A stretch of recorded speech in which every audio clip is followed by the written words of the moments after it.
Hi guys, I thought I would do a video to explain my new service that I'm offering. So I'm now offering equine bodywork, and what that kind of incorporates is equine massage and craniosacral therapy and equine reiki. And I particularly wanted to do this video to explain the reiki side of it because it's something that I've actually been doing for a number of years now. It's just that I didn't really know how to talk about it and how to explain it. And my reason for not really knowing how to explain it is basically that I really enjoy science. I really enjoy things being evidence-based. I've published research. I've just finished my Master's of Research thesis, so I'm pretty into research, and I was always kind of worried about judgment, which really mainly came from myself, that if I spoke about Reiki, I would sound like a quack. And so rather than kind of say what Reiki is or what Reiki does, I'm going to briefly kind of go into it, but I really want to talk about how I got into it and why I actually do believe in it and do use it. So the idea of Reiki is that it's an energy healing modality, and which is something that kind of makes it hard to explain, how to use energy to heal. And the idea is that Reiki itself is supposed to be this universal energy that, as a Reiki practitioner, or in my case a Reiki master, we channel through ourselves, and we channel it to the person who requests the healing. And the premise is that it heals on a physical, emotional, spiritual, mental, whatever level. So I got into Reiki a number of years ago, like I said, so it's about 2016. And I actually was looking for an equine massage course online, good old Dr. Google, and I didn't really find anything that I was looking for. And, primarily that was because I was trying to find a massage course that would be available during my uni holidays. And amazingly, that just, people like holidays over Christmas, and so that really wasn't available. But what I did find was this equine Reiki course that was happening in January. And it happened to be happening in a weekend that I had off, which is fairly rare for me. And the price of the course was exactly what I had in my bank account at that particular point, and I mean to this end. So without really looking into what Reiki was or how it works or anything like that, which is probably a good thing, I went to sign up for it. And when I went to sign up for it, I found out that it had actually already closed. And so instead, in a very uncharacteristic move for me, I emailed Sonia, the woman who was organising it, and asked her if anyone dropped out, could I please join, or otherwise could she keep me updated with when she had another training. As it turns out, she was actually planning on cancelling that one because she didn't have enough people, but myself and someone else had that day emailed her asking to sign up, and so she was now going to run it. So I then was sent a manual for the training to read through before I got there, and it was probably at this point that I went, oh my god, I think I've made a horrible mistake, because it was talking about exactly that, you're a channel for this universal energy, and that it can heal on all levels, and that like all you do is, flow Reiki through yourself, and that will do all this healing, and it can work on, people and animals, and it can do no harm, and it can only do good, and whatever. And so all of my scientific analytical brain went, oh my god, what a load of crock. So I read through it anyway. I went, well, you know what, I've signed up for it, I may as well have a go. I read through it anyway. I tried to do the meditations, but I'll be honest, I literally read them out loud while kind of half rolling my eyes. And so, yeah, I didn't have a whole lot of faith in what I was going to do. So I turned up to Sonia's place late because it's me. And I meet her and the other person who was doing the training, because as it turns out there was only 2 of us after all, and they were lovely. They were really, really nice people. But they were talking about energy and like Reiki guides and, you know, having, you know, like having all these sensations or these visions, or, you know, how the horses were these wise teachers who were teaching them things. And I was sitting there being like, oh my God, I've spent all my money and I'm here for 2 days. And I'm pretty sure this is not for me. Like, you know, like they seem really lovely, but this is so not my thing. Anyway, I got to the point where I was like, well, you know, worst comes to worst.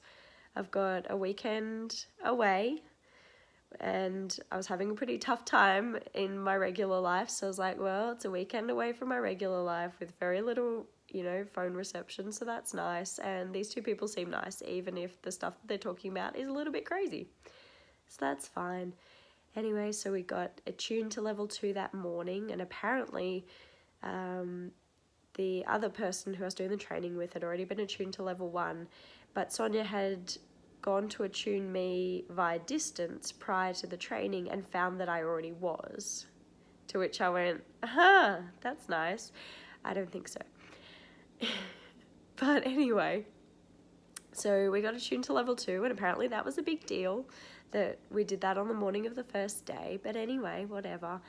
We had some table sessions, so I channeled some Reiki to this other person and she channeled some Reiki to me, and it was kind of relaxing. And then at the end of the session, Sonia said this thing to me where I kind of went, now how did you know that? And then I kind of, you know, my analytical brain explained it away, going, oh, well, obviously I've given off some level of body language that has kind of tipped her off to let her know that that's a thing going on for me at the moment. But there was a little bit of me that was like, I still don't know how she knew that.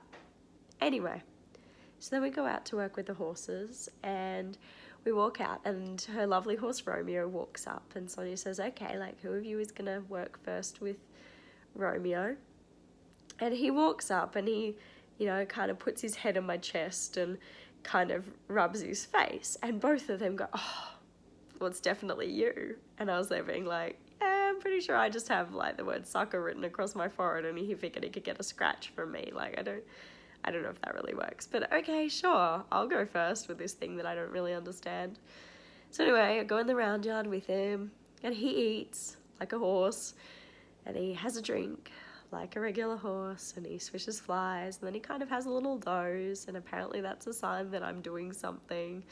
I'm like, yeah, he's pretty much just being a horse. Anyway, he's a fairly relaxed horse. So we do that, and I'm still pretty unconvinced. And various other things happen. It's really nice, and they're really good people to hang out with, but I'm still pretty unconvinced. And then at some point in the weekend, I was to work with Sunny. And Sunny is a horse that doesn't really like to be touched and doesn't really like people in his personal space. And so the idea is that I was supposed to be working with him from a bit of a distance. So out in the paddock, and he would have been 30 or 40 meters from me. So again, analytical brain is going like, I'm standing 40 meters from this horse. I know that supposedly this energy thing, you can do distance work and stuff like that, but really, like, he's standing over there eating. Like, he's just totally ignoring me. But I figured I'd use my time wisely, and so kind of putting on my chiro hat and thinking about all the stuff that I'd learnt following around an equine osteo, I kind of looked at him and went, oh, he just kind of looks like he could really use a belly lift. So that thing where you tickle them under their sternum and they lift up through their back. And I was like, he just kind of looks like he could use that. And I said as much to Sonia. And she went, oh, well, can you suggest it to him? And I'm like, well, I can suggest it to him, but like, horses don't just naturally do that. You have to properly tickle them under their sternum for them to do this thing. She was like, oh, well, just have a go. I was like, okay, fine.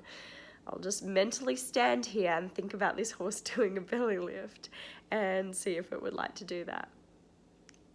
And it did. Twice. At which point my inner skeptic fell on the floor. Because horses don't do belly lifts. That's not normal horse behaviour. Particularly the fact that he did a belly lift, turned, looked at me, and then did it again. And then continued eating. And from that point on, I kind of couldn't deny that there was something to it. And I'll be honest, if I had done any training just with humans, I don't think I ever would have believed it because, I think humans, the placebo effect works. We believe what we want to believe. And so, you can make a big deal out of things or you can not make a big deal out of things. And that's really more based on your personality than anything else. And so if you want a Reiki session to be really impressive, I kind of had figured that that's what you would experience. Well, I'm sure that that's still a little bit the case. But I will say that I have since done Reiki sessions on humans, and some of the stuff that has come out of them has been incredibly unexpected. But the horses really, really sealed it for me. They proved to me that this isn't just placebo, because a horse doesn't know what you're doing or why you're doing it. They just respond. And so I want to add that in there because part of what I use it for, so I do the bodywork, which is the massage and the craniosacral, and that's to look at the musculoskeletal issues that are going on with the horse and seeing if we can kind of find any sort of pain relief or see if we can suggest a way for their body to move a little better. And the Reiki can do that too. But what the Reiki also does is gives me insights into the horse's background, into their emotional health, into what has happened through their life to make them the way that they are. And so if you do want to take that as a scientific type thing or a really sort of tangible type thing, you can kind of go, as humans, we hold emotional tension in our body. So if we're stressed, we tend to get tight shoulders, tend to get a tight neck, headaches, etc. If we're worried, we tend to feel that in our belly. If we've had a cold, we'll tend to kind of cough and our abdominals will hurt and our ribs will hurt, and that tends to kind of make us pretty miserable.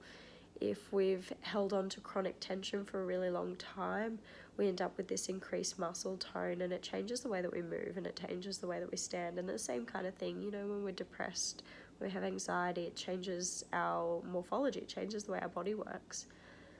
Same thing as we talk about, self-esteem changes our posture, whether we're standing up tall and proud or whether if we lack a bit of self-esteem, we're more likely to sort of look down at the ground, hunch our shoulders, etc. And so for me, it stands to reason that horses are the same. And so I think that whether you believe it or not, and certainly my inner skeptic still struggles with this idea, but she's been proven wrong so many times that she's kind of had to give in. I believe that horses do the same thing, and I believe that so far, of all the things that I've done, Reiki is the way that I've found where I can figure out the emotional health of the horse, and I can help the horse with that. So when it comes to riding, I can usually figure out the past training of the horse and the level of schooling, so the way it's been trained, the way it's been ridden, etc. like that, just through the feel that I have from riding multiple horses. Through the Reiki, I tend to get a feeling of what the horse has had go on in its life and what it's still kind of holding on to.